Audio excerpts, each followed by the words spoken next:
Hello and welcome to our distinguished seminar series. Today, Tuesday, May 10th, we are excited to present today's webinar to you. Great. And since we are at the half hour, I'm going to go ahead and pass it over to our host today. Jim Berg is the Director of Scientific Operations at the Allen Institute for Neural Dynamics, and he will introduce today's speaker. Great, thanks, Megan. It's my pleasure to introduce Ilana Witten today. This hour is going to go quickly, so I'm going to be real brief with the introduction. Ilana earned her PhD at Stanford, working with Eric Knudsen, where she studied auditory space mapping in barn owls, and she did some really elegant work combining experimental work with computational models. She stayed at Stanford for a postdoctoral work with Carl Deiseroth, where she transitioned to work on rodents, and she did some really incredible work developing and using optogenetic tools to understand how dopaminergic and other neuromodulatory pathways kind of coordinate to influence learning and ultimately behavior. Then in 2012, she joined Princeton University, where her lab is focused on neuromodulation and the striatum.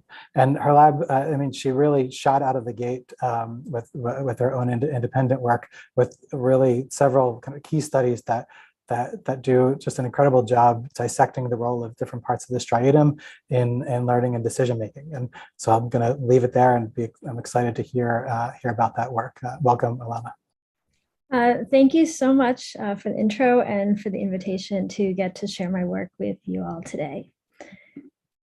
So we are constantly making decisions. This includes really mundane decisions like where are you going to go for dinner tonight? And also really consequential decisions like who are your friends and who are your enemies. So how do we make good decisions? A lot about what we know about how animals make good decisions comes from the textbook view of dopamine neurons. And in particular, they have been shown by Wolfram Schultz and others to encode an error in the prediction of reward. In other words, they're active when a reward happens unexpectedly, or when a stimulus that predicts reward happens unexpectedly, but not if a reward is expected. And the reason this has been such an influential finding is that this error signal, the prediction of reward, is central to reinforcement learning algorithms in computer science. And so for that reason, led to a clear hypothesis about how you can map learning algorithms onto brain circuitry. And this is a cartoon of that hypothesis, with the idea being that the state of the world, or it's called state and reinforcement learning, but you can think of it as the situation of the animal and the environment, what it's doing and where it is encoded in cortex. And that state information goes to the striatum, where it is converted into a value signal. In other words, a signal that predicts the future reward associated with that state. And the way it comes to predict the reward associated with that state is because the dopamine signal, as I just told you, carries an error in the prediction of reward. And so that error signal is the appropriate signal for updating these synapses in order to produce this value function in the striatal neurons. And the reason that value function is so useful is that's what lets you make good decisions. That's a prediction of how rewarding different options will be, or different states, so that you can choose the option in that state that's most likely to be rewarded. And the other piece of this is that the dopamine neurons themselves calculate this reward prediction error by combining a reward input with this value signal from the striatal neurons using this temporal difference reward prediction error equation. So this is extremely compelling and powerful framework that we'll be talking a lot about today, and I'll be talking a lot today in this lecture. And I want to start by saying that there's a huge amount of evidence to support this model, which is another reason it's so compelling. And that includes synaptic evidence that dopamine indeed does seem to be capable of updating synaptic weights appropriately, in particular, updating weights in the corticostriatal synapses as dopamine is dependent both on pre and postsynaptic activity, but also dopamine. There's multiple lines of evidence for that. There's also evidence that dopamine neurons, if you activate or inhibit them, that's necessary and sufficient for reinforcement learning. And so this is just some of the evidence of support of the model and an overview of the model.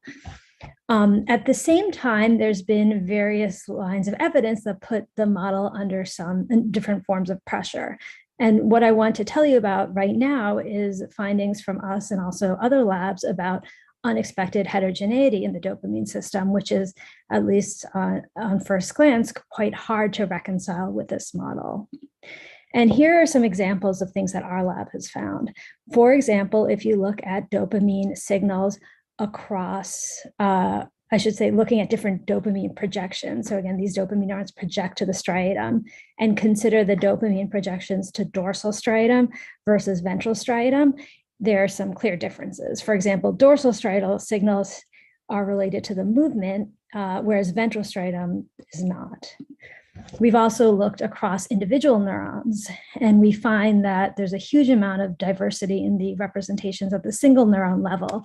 While all neurons respond to reward, different subsets of neurons tend to be tuned to different task variables. And we've also seen heterogeneity in terms of causal effects. If we opt to genetically perturb different subsets of dopamine neurons, the timescale with which they change behavior can also differ. So I think a big question for us and also for the field more broadly is if and how we can reconcile this heterogeneity with ideas about dopamine as a reinforcement learning signal. And what I'm going to do right now is go into a little bit more detail on one of these studies, this middle one right here, where we talk about heterogeneity at the single cell level, and then tell you about some, which is published work, and then I'll tell you about some new work trying to reconcile this heterogeneity with this idea of dopamine as a teaching signal or an error signal for learning values. Okay, so to give you a little bit of background on that study, the mice are doing a task where they're running through a virtual T-maze, and there are towers on the left and the right. And on this is an example of a trial with more towers on the left than the right. And so they are rewarded for going left. So basically the animal's job is to integrate evidence on the two sides and turn to the side with more towers. And what we did was, or Ben Engelhard, who's a joint postdoc between my lab and David Tank's lab, what he did was image dopamine neurons in the VTA, which was the first 2-photon imaging of dopamine neurons, and found that during this complex behavior, as I've already alluded to, there's a huge amount of complexity with different neurons tuned to different task variables, including some dopamine neurons tuned to position, others to kinematics, others to the cues themselves, but different from what you might expect from the classic work on dopamine neurons as a homogeneous prediction error. They were tuned specifically to the side of the cues, whether they were contralateral or ipsilateral to the recording site. Others tuned to whether or not the animal will be doing that trial correctly, and then also tuning to previous outcomes. And this was during this cue period when the animal was in the navigation decision period, whereas during the outcome period, as I think I alluded to a moment ago, there was actually much more homogeneity. Almost the vast majority of neurons responded to reward more so than the lack of reward.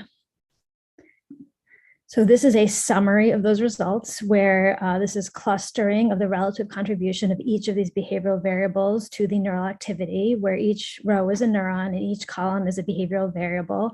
And again, you can see what I just tried to say before, which is most of the neurons and certainly all of the clusters that the clustering algorithm found responded to reward, whereas the different subsets responded to these different task variables preferentially. And as I also alluded to a moment ago, this is difficult to reconcile with this framework that we started with. And the reason it's difficult is because you have a scalar signal that is updating all of the weights in order to create a prediction of the future reward that the animal will have. And so how do you reconcile that with having coding of all these different task variables? And what would coding of all these different task variables do to this type of model? So what we want to suggest is inspired in part by some ideas, some facts that this is kind of an oversimplification of the anatomy. And one sense it's an oversimplification, you can see just in the schematic which is showing that there's different striatal regions, and these different striatal regions receive inputs from different dopamine neurons. They also receive inputs from different cortical neurons, and they also project, the striatal regions project to different subsets of the dopamine neurons. And in part because of that realization that this cartoon doesn't reflect that anatomy, we can sort of make this slightly more realistic and suggest a new mapping between learning algorithms in the brain. And this is work in collaboration with Nathaniel Daw and our graduate student, Rachel Lee. And what we want to suggest is this vector prediction, reward prediction error model to replace the scalar model. And the idea is that we now have a vector of dopamine neurons, and each of these dopamine neurons is doing the same job as the dopamine neurons in this model, but only on a subset of that state representation. So you can think of it as a subset of the cortical neurons converge onto a subset of the striatal neurons, and then this reward prediction error is calculated on the subset. So we still have the dopamine neurons calculating reward prediction errors, but for basically a subset of the feature space, which means that basically the heterogeneity, what this means, well, is a few things, but one thing it means is this heterogeneity in the dopamine layer is going to be a reflection of the state representation, the features of the world the animal's using to predict reward. And in one version of this model, you can have these dopamine neurons completely converging on the target site. In that case, you can mathematically recover this original model. And then you can also think about more realistic versions of this where you loosen that complete convergence and dopamine neurons don't completely mix at the target site. So what I want to do now is first show you that this model can explain features of our data and also make new predictions about our data, and then tell you a little bit about implications. So in order to, I should say one more thing about this model is in order to simulate it, basically what this model is saying is that this heterogeneity in the dopamine system, it is a reflection of the features that are being used by the animal to predict reward. And it's very hard to know what features an animal is using to predict reward in a realistic and high dimensional environment. And one thing that was really convenient about this work being done in a mouse in a virtual reality environment is we can actually train an agent on the same features, on the same external environment and the same task, and use that to simulate basically the state space that the agent would be using to solve the task to simulate what this vector of reward prediction error could look like for that task while done by like an idealized agent. So that's exactly what we did. We trained an agent, a reinforcement learning network, a deep reinforcement learning network, an actor-critic network on the same task that the mice were doing, and use that to create a state of features to then create a vector of reward prediction errors. And so this at each moment, the visual scene was inputted into the convolutional neural network that then derived the value, a layer, instead of what's usually done in this network, just a single value. It was divided into a vector of values based on the value from each of these state features. And then that was used to calculate a reward prediction error separately for each of these values. And then that reward prediction error in turn was used to train the entire network. And then there was also it's an actor-critic network. So there's also trained to make an action with that on each time step. And so then the agent could basically do the task similar to the mice. And here's a video of the agent where it's on this particular trial, there were more cues on the left and therefore turned to the side with more cues. So this is again a way to create a vector of state features that are relatively realistic and that can be used to solve the task to see what these state features would produce in terms of the vector of reward prediction errors. And similar to what we saw in the mice, when we examined the vector reward prediction error of the agent doing this task, there was heterogeneity during the Q period. And in fact, tuning to things that weren't really seemingly necessary to do the task because they basically were entered into the network through the visual layers. One of those things is view angle. Similar to the mice, different units in the vector reward prediction error network were tuned to different values of view angle. Different units were also tuned to different positions with downward ramps and upward ramps, similar to what we and others have seen in dopamine neurons. And we also saw something very analogous to what we saw in the mice, which is that different units were tuned to cues, but to different cues. Some were tuned to cues on the left and others were tuned to cues on the right. So there was idiosyncratic tuning to these cues depending on exactly which inputs from that state feature representation was getting into each dopamine neuron. And so on top of recapitulating that observation of a huge amount of heterogeneity across the dopamine neurons, we can also try to make new predictions from this model. And basically what this model is saying is that these aren't just heterogeneous signals, but they're actually reward prediction errors with respect to specific features in that state representation. And that's kind of easiest to conceptualize in the case of the cues. And so the idea is that each of these cues could have a different kind of reward predicting ability.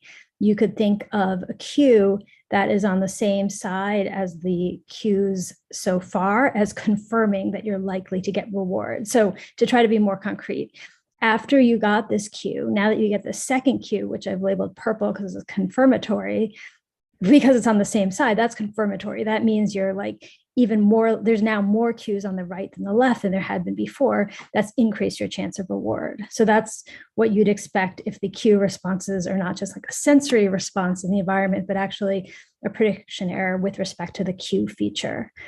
These two cues actually decrease your chance of reward because you just had you had two counts on the right and only zero on the left, which meant you were like doing pretty well in terms of getting reward on the right.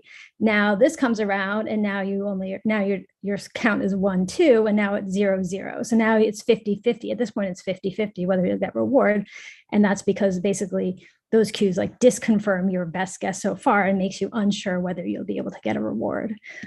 And so we can basically divide up these cues in terms of whether they were confirmatory, disconfirmatory, or neutral. And the agent, consistent with it being a reinforcement learning agent that's calculating reward prediction errors, will respond more strongly on average to confirmatory cues than disconfirmatory cues. And that's actually exactly what we see when we reanalyze our neural data and look at the subset of neurons that respond to cues. They're very much tuned to, it's actually very dramatically tuned to whether or not the cues were confirmatory or disconfirmatory. They're very much still side specific. So on one side of the brain, they were doing that for the contralateral side, and the left side, they're doing it for the right side. But it very much was showing us that this isn't just tuning to task variables, but tuning to the reward prediction error with respect to those task variables. And the other really prominent feature of our data is that all of the neurons, despite being really heterogeneous, or most of the neurons, despite being extremely heterogeneous during the Q period, responded to reward during the outcome period. And that's absolutely true for the agent as well, which is basically because these really were reward prediction errors in the case of the agent. So the reward is part of that calculation. So to recap this part of the talk, what I told you was that the reward prediction error, this kind of loosening of the original conception of how you map this reward prediction error model onto the brain seems to be very helpful for reconciling a lot of the heterogeneity that we've seen in the dopamine system. So one reason this is cool is because it helps explain our data and that of other people in the field. But I think another reason that this is cool is that it's telling us that dopamine heterogeneity is telling us something really interesting. It's basically telling us the features that are being used to predict reward, basically how many dimensions are being used to predict reward and what are those dimensions are what the basically dimensionality of this dopamine heterogeneity should be telling us. So that is really interesting. It's a testable prediction. That means if we change what features an animal is using to predict reward or how many features they could be using, that should change the nature of this heterogeneity.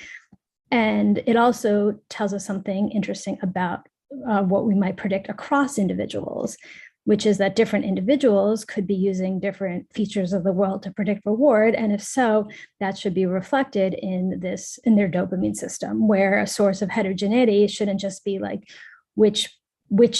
where are the dopamines anatomically, but also like what aspect of the world an individual is using to predict reward. So to what that really means is that, or that basically leads to a question, which is that true? Is dopaminergic heterogeneity something we can also understand across individuals as reflecting the features that each individual uses to predict reward? And the best way we can sort of know what each individual uses to predict reward is to try to understand each individual's behavioral strategy. So what we want to ask is if the features that each individual uses to predict reward in terms of their behavioral strategy maps onto the dopamine signals within each individual. And this is something we're pursuing across multiple different behavioral paradigms, but I'm going to tell you about right now. I want to quickly tell you about some work I'm really excited about by an extremely talented graduate student, Lindsay Wilmore, who's co-advised by Annegret Faulkner. And this is addressing this question about the relationship between dopamine heterogeneity and individual differences in strategy in the context of what I think is a really interesting behavioral paradigm, which are paradigms related to chronic stress. And of course, over the last few years, we've all been under a lot of stress. And many of us have been stressed for very similar reasons. But there's been big differences in outcomes, and some outcomes have been psychiatric symptoms, whereas other outcomes have been that people have been fine, and in some cases even more relaxed than before. So this is something that actually can be modeled, in my opinion, really nicely in mice, which is with these chronic social defeat stress paradigm, where mice are given chronic social stress, which is 5 minutes a day of basically being with this bully mouse who's very, very aggressive, and a new mouse every day, and then getting this for 10 days. And afterwards, there's this big divergence in the outcomes where some mice are